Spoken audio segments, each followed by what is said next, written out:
Okay, I know this video is late, but Harley Quinn's my girl. She's one of my favorite DC characters. And to be fair, there was like barely any marketing for this season, at least that I saw. But in any case, let's go.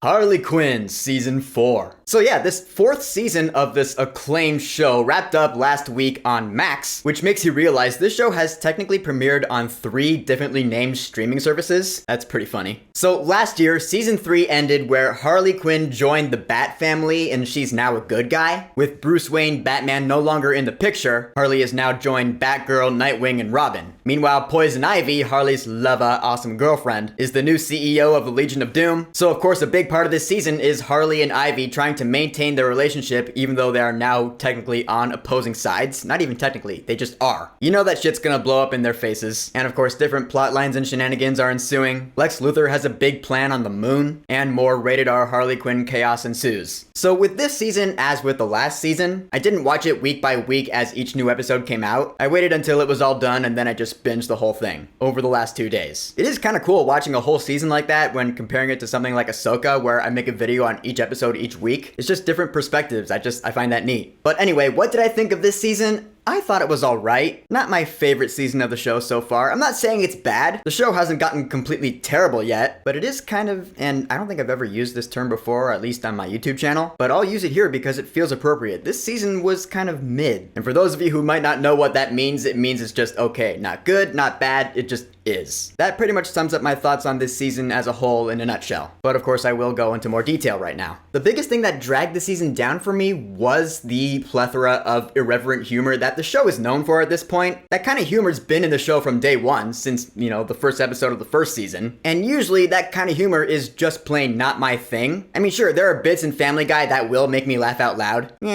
Although, of course, there is a big difference. I'm not about to sit down and watch a whole season of Family Guy. That show's way more episodic than this one, but they do use similar kinds of humor. Throughout this entire season, I never really laughed out loud once. At most, I was like, huh. That's it. And for a show that's supposed to be an action comedy, I don't want to say that's enough. I mean, you know, there's a whole lot of raunchy jokes. And I mean, seriously, what is this show's fetish with male cartoon asses? I feel like in every episode, there's at least one shot where we saw some guy's bare naked ass. And you know, it's played up for the joke, hee ha, funny. And I get it, we don't need to be waterboarded with bare naked cartoon asses. I do like the fact that it does kind of play up that running gag of when, you know, guys are in those skin tight superhero outfits, their asses are all clenched up, like Miguel O'Hara in Across the Spider-Verse. That made me laugh. In this case, it would be Nightwing. There's a whole subplot in this season that revolves around Nightwing's ass. I'm not even lying. It's ridiculous, and it's supposed to be ridiculous, so you get that, and it's funny-ish, because again, this is just that kind of show, and really, it's humor being subjective. There are people who find cartoon asses just drop-dead hilarious. Power to you, but that's just personally not me. However, there are some things I really like about this season. Like Harley's whole dynamic with the Bat family, especially with Nightwing. You know, Harley being Harley Quinn, she wants to just kill people for the sake of the greater good. She's an anti-hero that way. But the Bat family's like, no, that's not how we do it. We do not kill. That's our biggest rule. That's always a cool conflict in a story like this. And side note, I really like Harley Quinn's Bat outfit. I think it's really cool. I like the colors. It reminds me of a certain skin she has in the Injustice games. You know, the blue and pink? She definitely has those colors in a skin somewhere in the Injustice games. I know I've seen that before. But this time it has the bat symbol on it. I want to see a live action version of that suit, you know, in a movie or something. I think that would look really cool. Like if someone wanted to make a really cool looking cosplay of that, I would be down to see it. And one thing this season does really well is showcase the internal struggle that Harley Quinn has in this whole situation. She wants to help people because she is a psychiatrist. She wants to feel like she is doing something good. But at the same time, she wants to have fun, and her being Harley fucking Quinn, that means she wants to kill people. She wants to cause some chaos. She is kind of crazy. So I like that. It's like she has 2 different personalities. It's like she has her own Smeagol Gollum thing going on. So that was done pretty well. And how that affects her relationship with Poison Ivy. Cause like you predicted at the end of season 3, you're like, alright, they're on opposing sides now, so that's gonna cause some tension. And in this new season, it totally does. You know, there'll be times where Harley shows up, she like wants to interrogate Ivy. She's like, what did you do to this person? You know, like she's trying to solve a case. And she's like, can't you help me out because I love you? And Ivy's like, no, like we have to set some boundaries in our relationship now. I like that they're both mature enough to handle the situation. Again, the writing here is really clever. They're not gonna be immature about it. They're not gonna be like, oh no, you're too you different now, so I'm just gonna break up with you. It's not like that. They talk about their problems. That's how a healthy relationship should work. I'm just saying. One of the biggest standouts of this season was Lex Luthor. And it's funny, as I was watching this season, I was like, his voice kind of sounds like Giancarlo Esposito. And so I looked it up and I was like, holy shit, that is Giancarlo Esposito. I didn't know that. He's been the voice of Lex Luthor all this time since season 1. That's awesome. Cause I love Giancarlo Esposito. He has the voice of a villain. And Lex Luthor does take the spotlight towards the end of the season, and I thought that was done pretty well. Again, all the humor revolving around him never made me laugh, but just the voice acting in particular I thought was really good with him. Another thing that kind of bothered me about this season is that it kind of felt like it was jumping on the Barbie train in terms of its feminist message, and like the Barbie movie, it exaggerates it to make a point. There's my new CEO,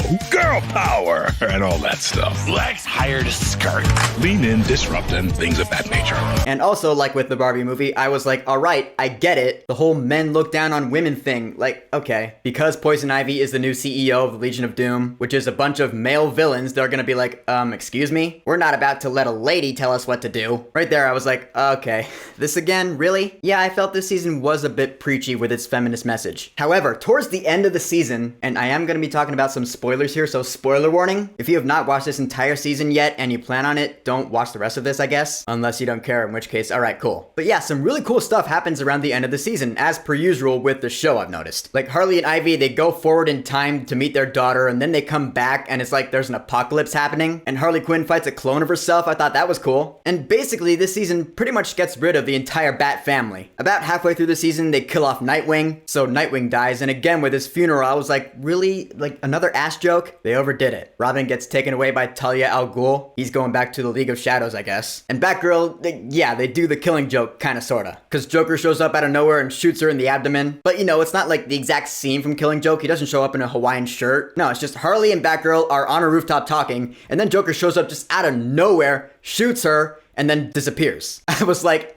okay, that could have been more organically woven into the story. Like, I don't know, maybe Batgirl could have been paralyzed some other way. Like, if you want this to be the origin of how Batgirl becomes Oracle, cool, but just make sure it fits within the story. Cause Joker's whole arc, along with Bane's, I might add, I found pretty much completely irrelevant. Again, as with all seasons of this show, there are these other side plots with side characters that I just do not care about at all. Bane's was the one I cared about the least, but Joker's was another one. Cause he was only in like, what, 2 or 3 episodes where he goes to his family, he's like, I'm turning back to evil, and I was like, what? So? Yeah, I don't care, but point is, Batgirl is now Oracle, I guess. The very end of the season I thought was pretty cool though, cause Harley ends up leaving the Bat family. I think she just wants to be a villain again, or an anti-hero. She wants to be more chaotic, which I like. I'm like, yeah, cause that's one thing I really love about Harley Quinn, is that she has so much fun causing chaos. Being a member of the Bat family kind of restricted her in that sense. So she's like, yeah, deuces, I'm out. And so now she's with Ivy, and Oracle's gonna join them, and Catwoman shows up out of nowhere. She's like, alright, I'm back in Gotham now, and they're like, yeah, we are now the Gotham City Sirens. Which, if you remember, I always thought that concept of the Gotham City Sirens, Harley Quinn, Catwoman, and Poison Ivy, that's a really cool concept. Because the 3 of them, that is a power team right there. A power team of awesome abilities and personalities. So yeah, let's bring that on for season 5. And it shows that Robin is back with Talia al Ghul, his mother, and they resurrect Nightwing in one of the Lazarus pits. And this is cool because he's like, where's Harley Quinn? Because it turns out that Harley is the one who killed him. So he's gonna want revenge. Alright, I am intrigued. I want to see how resurrected Nightwing and the League of Shadows fare up against the Gotham City Sirens. I am totally down to see that. So in the end, Harley Quinn Season 4, it had its good and bad. It had some cool story arcs. I like what Harley and Ivy go through and the Bat family. Without Batman, yeah, they can hold their own stories, absolutely. But almost none of this season's humor landed with me. I think it kind of overplayed its feminist message. And of course, as per usual, there were some side plots I just did not care about. All in all, like I said, this is my least favorite season of the show so far. Again, not completely shit, but I am hoping the next season really steps it up. It's got potential. I see a lot of promise. Let's hope it's really cool. So, Harley Quinn Season 4. Have you watched it yet? What are your thoughts on it? And what is your favorite season of the show so far? Whatever you think, go ahead and leave a comment. And of course, thank you for subscribing. Now, if you'll excuse me, I gotta get back to my Chucky marathon. I'm finally watching that series for the first time, although I've only watched the first one so far. It is pretty damn good, so next up is Child's Play 2. Peace!